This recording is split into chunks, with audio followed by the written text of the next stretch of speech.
Bonjour, bonjour, bonjour tout le monde. Je vous fais un petit live aujourd'hui un peu spécial avec une question un peu punchée, hein, un peu particulière. Je l'ai appelée Pourquoi est-ce que je ressens cette pulsion de mort, cette sensation de mal-être? Je vous fais des questions un petit peu particulières comme ça tout le mois pour une bonne raison, parce que vous allez me dire quel rapport avec la sexualité? OK? Parce que premièrement, bon, mon nom est Chantal Brault, je suis néo-sexopédienne, une spécialiste en savoir-faire et en savoir-être sexuel, spécialiste des sens et du plaisir. Donc, quel rapport avec cette pulsion de mort, ce mal-être et la sexualité, la néo-sexopédie? En fait, tout a rapport. Parce que la sexualité, c'est pas quelque chose qui est extérieur à nous. La sexualité, c'est vraiment partie intégrante de notre corps, de notre être. Ça fait partie aussi de nos émotions, de ce qu'on vit, de ce qu'on ressent. Fait que ça laisse transparaître, en fait, notre état intérieur. Fait que c'est pas séparé, c'est pas quelque chose d'à côté. Puis moi, je travaille avec le corps, je travaille avec la sexualité d'abord pour faire ressortir un peu tous ces malaises-là, puis ces mal-être, pour faire parler dans le fond le corps, pour qu'on comprenne un peu mieux qu'est-ce qui se passe, parce que notre corps, lui, est conscient. Lui, il ne nous ment pas comme notre tête est portée à le faire.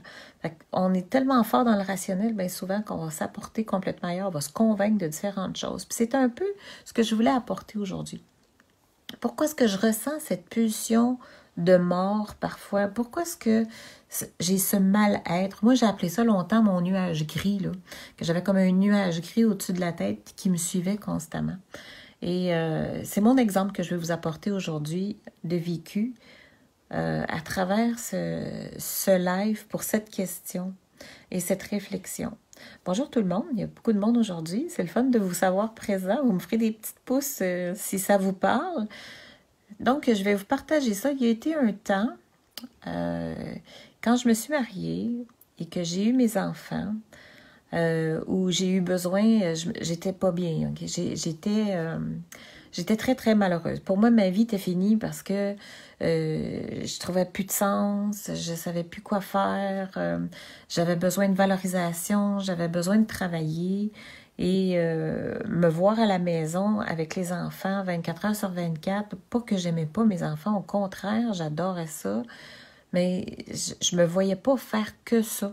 Fait que j'ai ouvert ma boutique, j'ai ouvert mon commerce et j'ai énormément aimé. Okay? J'ai adoré l'expérience de pouvoir me valoriser. Okay? Aller chercher, de pouvoir user de mes compétences et ça me fait un très, très grand bien. Fait que lorsque je sortais de la maison et que j'allais travailler, je me sentais revivre, je me sentais extrêmement valorisée et je me sentais bien.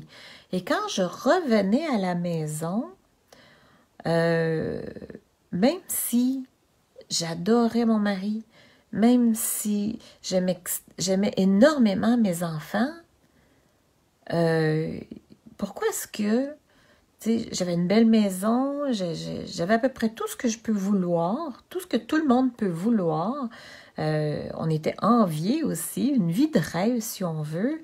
Pourquoi est-ce que j'avais toujours cette pulsion de mort, cette sensation de mal-être où je n'étais pas bien, où je n'étais pas heureuse, où je me sentais pas à ma place et pourtant, tu sais, j'étais enviée, là. Je me sentais coupable de sentir ça. Je me sentais pas bien. Puis ça m'a pris du temps à comprendre pourquoi est-ce que je me sentais comme ça. Et le fait est que ça a beaucoup rapport aux valeurs. Je ne vivais pas en cohérence avec mes valeurs. Donc, il y a certaines choses de ma vie où oui, c'était en cohérence, mais certaines autres choses, non, ce n'était pas en cohérence. Et là où ce l'était pas, ça m'a pris beaucoup de temps le réaliser parce que, comme je vous dis, le mental est fort, le mental est très, très solide. Et nos croyances sont tellement solidement incrustées en nous que de vraiment les cibler, les comprendre, c'est pas toujours évident. Et pour moi, ce que c'est avéré être, c'est que ce que je pensais être mes valeurs, ce que je pensais être mes croyances, en fait, c'était des croyances achetées, c'était des croyances qu'on m'avait inculquées, que j'ai pris pour miennes parce que je considérais que c'est ça qu'il fallait, c'est ça qui devait être. Et même si je le faisais très bien, j'étais pas bien dans ça. Et je comprenais pas, c'est pour ça que je me sentais coupable.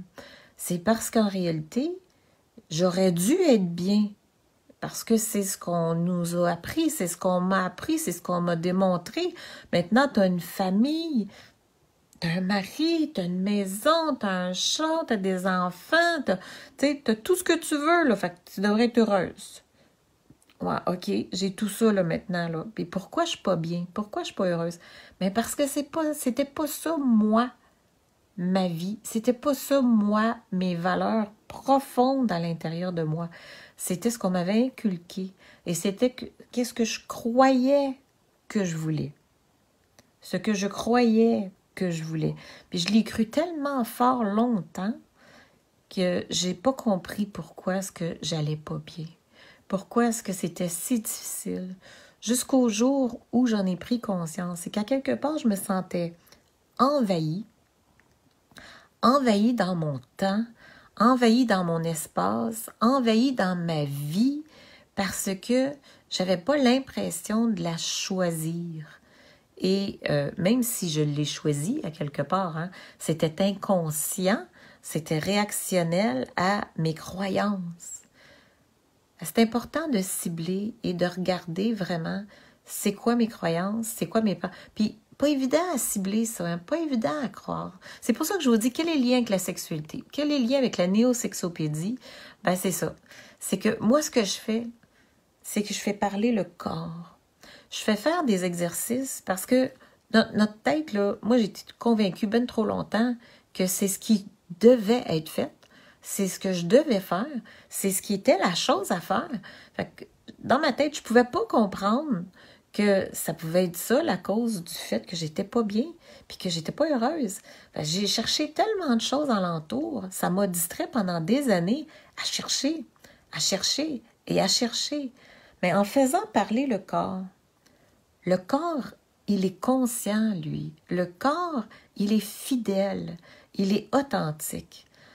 En laissant ressortir ce que le corps dit, quand on arrive à bien comprendre ce que lui dit, puis il parle tout le temps, c'est qu'on n'arrive pas à l'écouter, on n'arrive pas à l'entendre et surtout à le comprendre. Et il y a de l'incohérence. Hein? Ce qu'on pense et ce qu'on vit, ce qu'on ressent, oups, ça fait de l'incohérence.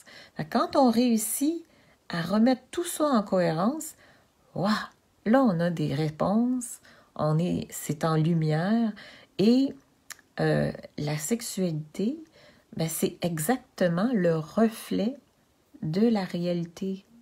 Notre façon de vivre notre sexualité reflète très, très bien notre état d'être. Le corps de la façon qu'il réagit. Est-ce que mon corps refuse le plaisir? Est-ce qu'il a des malaises? Est-ce qu'il a des blocages? Est-ce qu'il a une surconsommation? De quelle façon est-ce que ça se passe, ma relation avec le plaisir, la relation avec mes sens, la relation avec mon corps, avec l'instant présent? Ça a l'air anodin, hein, mais énormément de réponses. Il y a d'ailleurs des sciences entières sur les malaises à travers le corps, hein, parce que notre corps nous parle. Si j'ai un malaise à tel endroit, à tel endroit, à tel endroit, ce sont des émotions précises qui sont logées à différents endroits et qui vont faire qu'on va se sentir mal. Parce que tout ça, c'est en lien. Nos pensées, nos émotions et notre corps. Une fois que c'est imprégné dans le corps est capable de nous dévoiler ce qui ne va pas et ce qui ne fonctionne pas. Avoir eu cette clé-là, puis d'avoir écouté mon corps plus tôt, j'aurais compris plus rapidement. C'est ça que je fais plus aujourd'hui. C'est ce que j'enseigne aujourd'hui.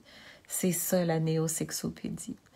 Et c'est d'ailleurs ce qui s'en vient. J'ai une formation complète de 7 semaines pour vivre le 7e ciel que je vais vous présenter très bientôt qui s'en vient. Mais en fait, c'est exactement pour ça. C'est en 7 semaines un processus pour intégrer, comprendre, faire réagir notre corps, le mettre en conscience, mettre notre esprit en conscience par rapport aux réactions du corps et mieux le comprendre et ainsi avancer plus rapidement dans le mieux-être.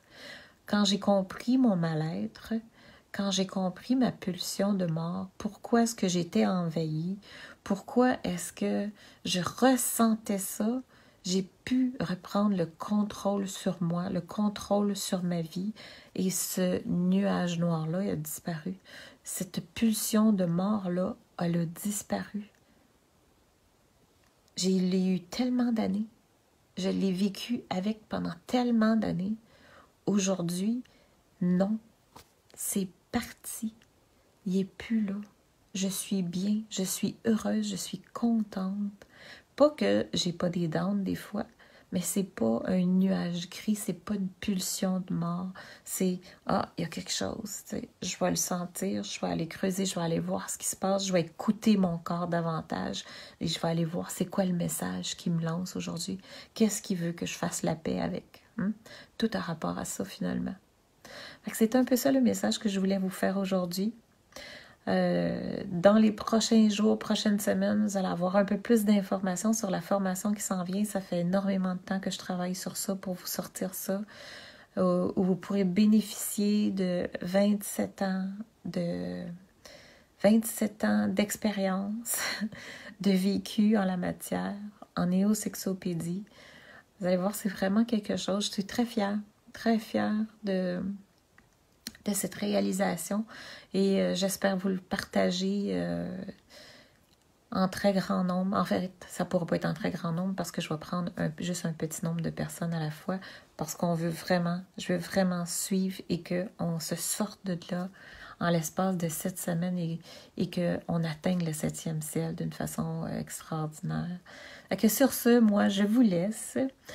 Demain, on se revoit pour une autre question. Je vous l'annoncerai quelque temps d'avance, encore là, l'entour de ces heures-là, vers 11h midi, quelque chose comme ça. C'est bon. Merci d'être là. Je vous embrasse, je vous dis je vous aime et à demain pour une autre question. Bye bye.